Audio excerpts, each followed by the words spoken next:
Welcome to masala treat. Subscribe பண்ணுங்க, கூடவே bell button click பண்ணுங்க, லைக் அண்ட் ஷேர் பண்ணுங்க. Hello everyone, welcome to masala treat. சேஃபா சமைங்க, சந்தோஷமா சாப்பிடுங்க. நம்ம சேனல்ல ஒரு புதிய அப்டேட். ஒவ்வொரு வாரமும் 4 வகையான சமையல் வீடியோக்கள் கிழமை வாரியாக பதிவேற்றப்படும்.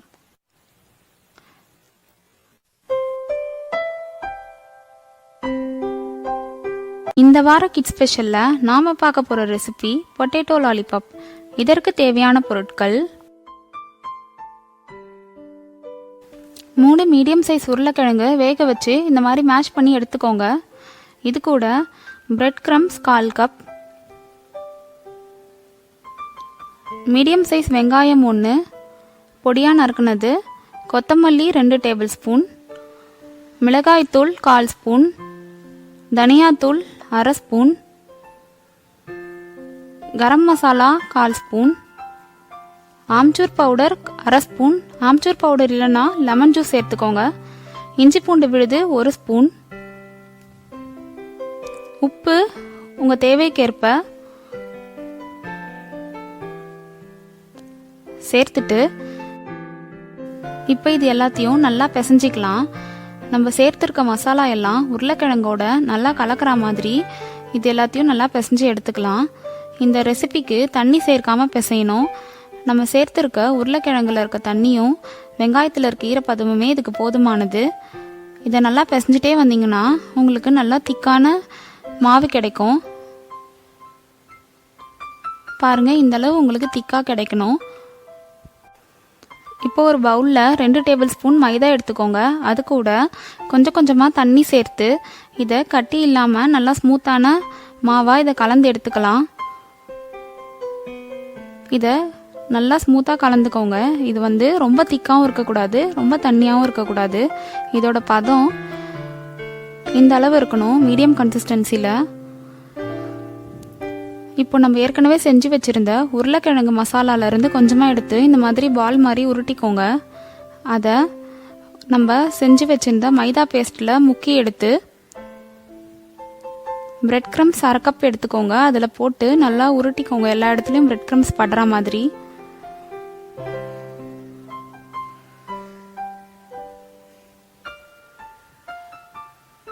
எக்ஸ்ட்ரா இருக்கிறதெல்லாம் இந்த மாதிரி தட்டி விட்டு ஒரு பிளேட்டில் வச்சுக்கோங்க. இந்த மாதிரி ஒவ்வொன்றா நம்ம செஞ்சு எடுத்துக்கலாம்.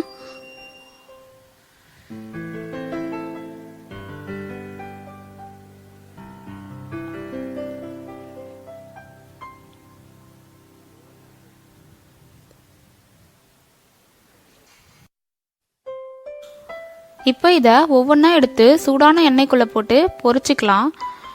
இதை பொரிக்கும் போது ஸ்டவ்வை லோ மீடியம் ஃப்ளேமில் வச்சு பொரிங்க. அப்போ தான் வெளியவும் கிறிஸ்பியாக இருக்கும், உள்ளேயும் நல்லா வெந்திருக்கும்.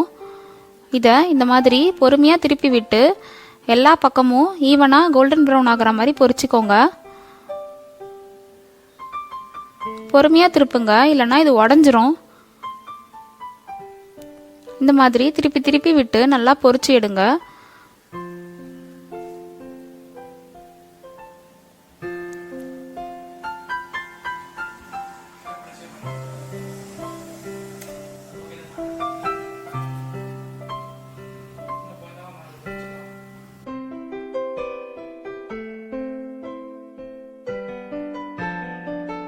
இப்போ இது கோல்டன் ப்ரௌன் ஆயிடுச்சு.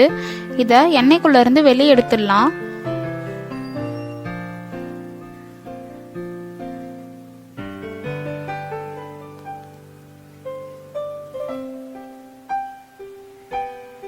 எண்ணெய்லாம் வடிஞ்சதும் இதை எடுத்து ஒரு பிளேட்ல வச்சுக்கலாம். இப்போ இது எல்லாத்தையும் ஒரு பிளேட்ல அரேஞ்ச் பண்ணிட்டு இப்போ இந்த உருளைக்கிழங்கு பால் மேலே டூத்பிக் வச்சு சொருகிடுங்க. அவ்வளோதான், நம்மளோட சுவையான சூப்பரான டேஸ்டான உருளைக்கிழங்கு லாலிபாப் தயாராகிடுச்சு. இந்த ரெசிபியை நீங்களும் உங்கள் வீட்டில் செஞ்சு பார்த்துட்டு உங்கள் ஃபீட்பேக்ஸை கமெண்ட் செக்ஷனில் போடுங்க. இது வரைக்கும் சேனலை சப்ஸ்கிரைப் பண்ணலைன்னா இப்போ சப்ஸ்கிரைப் பண்ணுங்கள், மற்றவங்களுக்கும் பகிருங்க, லைக் பண்ணுங்கள். தேங்க்ஸ் ஃபார் வாட்சிங். பாய்.